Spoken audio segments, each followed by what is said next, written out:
Bună ziua, dragi prieteni! Astăzi vă recomand la rubrica Carte frumoasă romanul Eugenia, scris de Lionel Duroy, scriitor și jurnalist francez.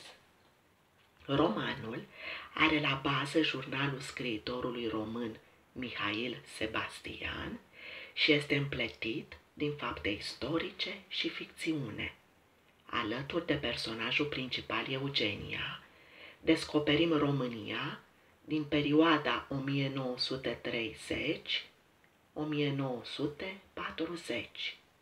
Îl descoperim pe Mihail Sebastian, scriitor român de origine evreiască, o persoană fragilă și sensibilă, care este prins în mreșele unei lumi stăpânită de ură și violență.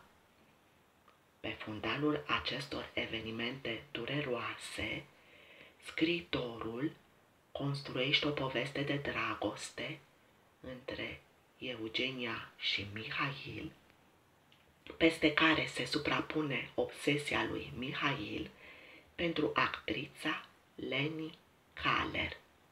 Eugenia, o tânără ziaristă, personaj imaginat de scriitor, este omniprezentă în toate evenimentele cărții.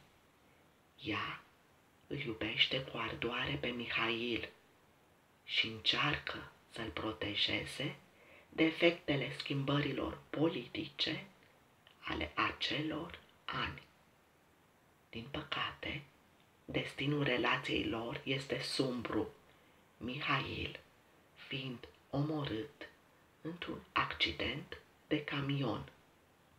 Romanul Eugenia ne emoționează profund și ne încurajează să privim către o lume care trebuie să se păstreze frumoasă.